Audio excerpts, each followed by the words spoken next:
Hello again everyone, this is SabyneSpyce and welcome back to Let's Play Primordia. When we last left Horatio and Crispin, we had just spoken to Leopold here, so let's continue on, shall we? Oops. I think one of the things that I like about Metropole is just how detailed everything is. Somewhere in there is our power core.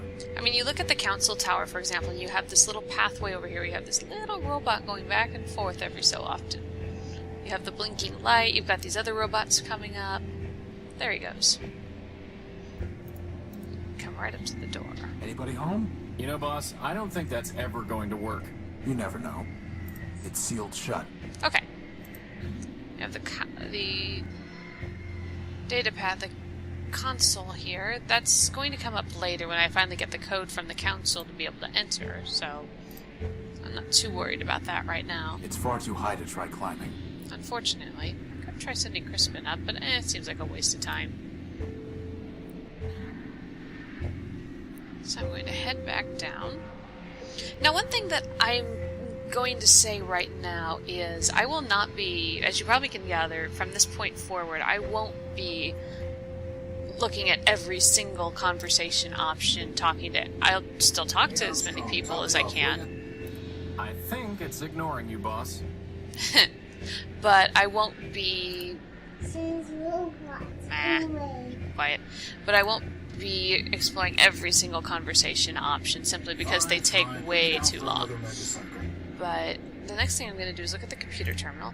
So the computer terminal is kind of interesting because obviously it's text, so this is the welcome message. Metromind welcomes you to her city of Metropole. This city is a safe haven for all machines.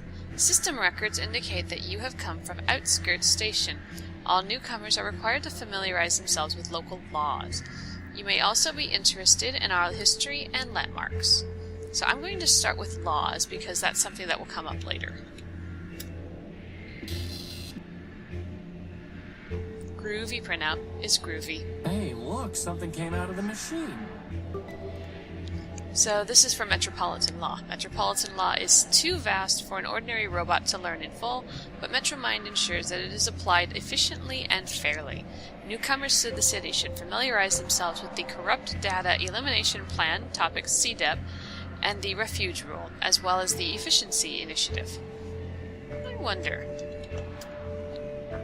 Corrupt Data Elimination Plan. In order to protect the city from corrupt data, Metromind and the Ad Hoc Robot Council passed the CDEP, under which all information relating to certain untrue subjects, such as the mythological man, air quotes, is subject to swift elimination. Physical media containing such data will be disposed of in the Underworks Quarantine Zone. You can look at landmarks. In order to conserve energy and improve efficiency, only the city center is now accessible to metropolitan robots.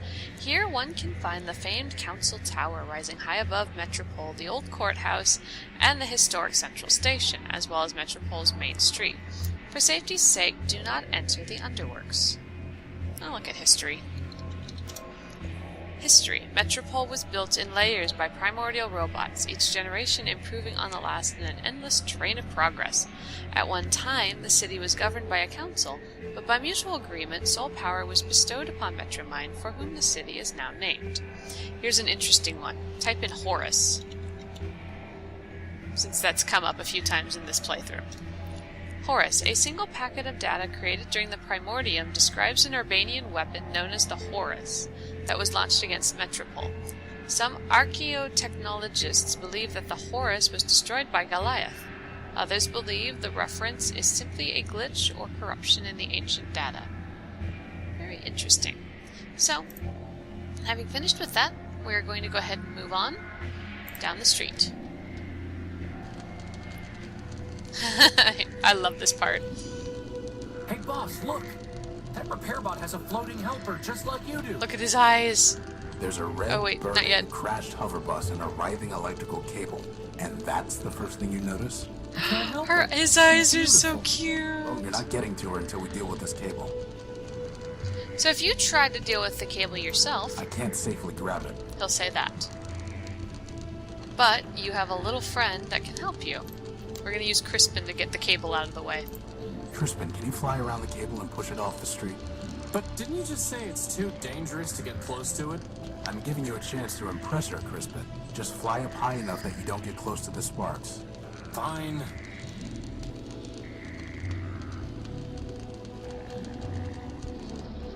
There you go, Crispin. Nice job. This is actually kind of amusing. I'm not here to steal parts.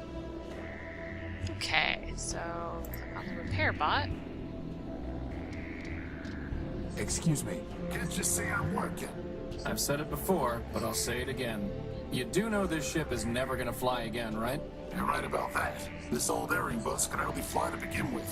Still, there might be some parts here that Metromine can use to get another bus up and running. Anyway, what do you want? Hey, boss, ask him about his helper.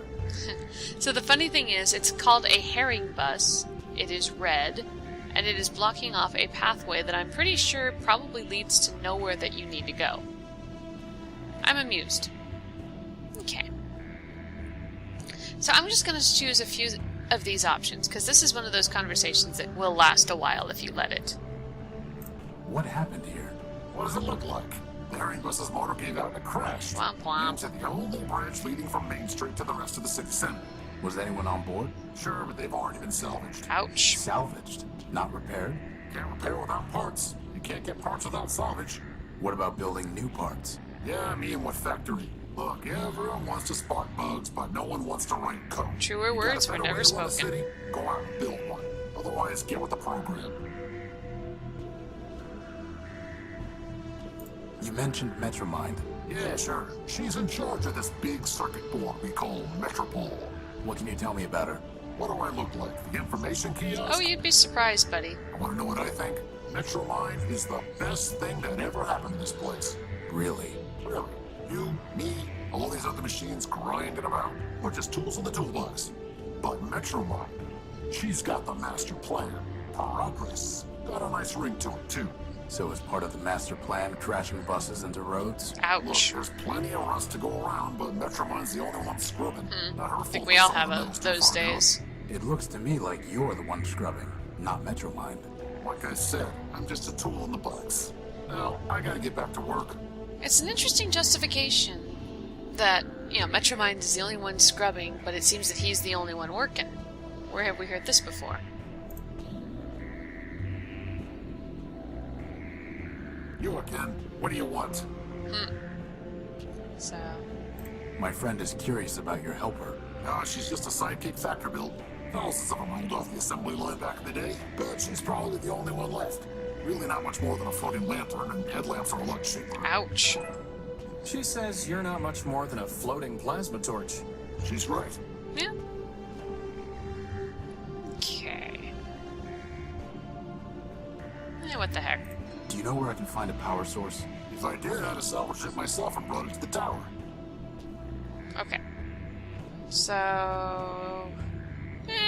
fine, I'll just finish off these other conversations. I'm looking for a big robot. It floats and has big claws and shoots lasers. Scraper. After the last big cave-in, the two of us worked together on trying to fix the blue line.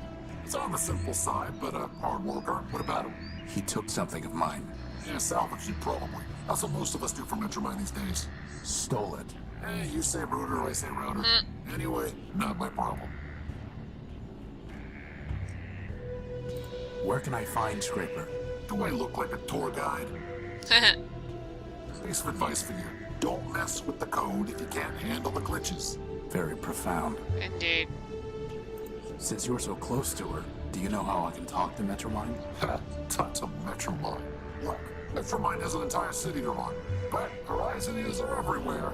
If she wants to talk to you, she will. Sounds very 1984-esque. She sees everything and she hears everything. Goodbye. Alright. So this actually leads into probably one of my favorite parts of the game, which is hooking Crispin up with the little repair floaty bot. Hey, Crispin, why don't you go talk to her? What? No way, boss. She's way out of my league. She's a floating lamp, Crispin. You've never had any trouble with lamps before. Well, I've never had to talk to one before, boss. Just knock them off ledges. I've got no practice. Oh, you poor baby. Well, let's see if we can't help the poor guy out, shall we? So the easiest way to help our friend out is to give him some practice. Good thing we have a lantern, right? Hey, Crispin, how about practicing on this lamp? Oh, good idea. This is so entertaining. Okay, here goes. You really light me up. No. Okay, okay. Trust me, I know how to turn on a light. Definitely not. Don't even go there, Crispin. Okay, that's enough practice for now. Hearts in his eyes again. That's so funny. So, Horatio Nullbuilt version 5, intrepid explorer of the dunes, salvager extraordinaire, and wingman to a floating repair bot. Gotta love it. So we shall now head back. Do this again. Alright, Crispin, it's now or never. Come on, Crispin, you can do it. Beside you, all other... Aww. Whoa! How so cute. She gave me a clipping of her copper wiring. Hey, that wire belongs to the city. That's coming out of your salary. You tell him. You know, I'm really curious what she might have said to him. Wait, hold on. On second thought, it's better not to know. All storage bladders empty. Oops. Oh, for crying out loud. Robots, get out of my way. I want to go this way. And this, in case you didn't see it before when I was just here, is the courthouse. I'm pretty sure that wiring isn't up to code. Yeah, pretty much. Metropole's bleak skyline. Yeah, it's not really anything to write home about, is it, Horatio? Ugh. So, let's see. Metropole's bleak skyline. Yeah, it is pretty... It looks so... brown. I mean, it's like extreme air pollution, smoggy day brown. Ugh. Wow, so majestic. That's exactly what I was thinking, Crispin. Maybe not with that much sarcasm, but it's about what I was thinking. So I am going to see... You know what? I'm going to come down here and do one more funny scene for this video. It's kind of funny in a sad way, though. I am waiting. I'm assuming that's as far as you can go that way. Okay. This is actually kind of sad, but I am waiting. rather amusing. What are you doing here? Waiting. For what? My bus. I'm pretty sure the bus isn't coming. It will come. Your bus is a burning wreck about 2 blocks from here. It will come. I must go home. Metromind will take me home. You know, I just realized something kind of horrifying in that last statement about Metromind taking him home. Look at the condition of this robot. He's not really in very good shape from I am waiting. the looks of him. So I get this feeling that saying Metromind will take me home is... Yeah, he's not really waiting for a physical bus. Stop. Buses run every 10 minutes. 10 is crossed out, and 30 is written below it. Why? 30 is crossed out, and 60 is written below it. This is amusing. 60 is crossed out, and daily Oh, is jeez. written below it. Daily minutes? That doesn't make sense. No, it actually If it doesn't. makes you feel better, daily is crossed out, and service suspended is written below it. Okay. That does kind of take care of that. Yes, we know you were waiting, so I will head back up to the courthouse. Okay, I believe that this is a good place to stop this video. I will pick up again talking to the motley crew of characters waiting in front of the courthouse in the very next video. As always, guys, thank you so much for sticking with me, and don't ever give up on something that you love. Until next time!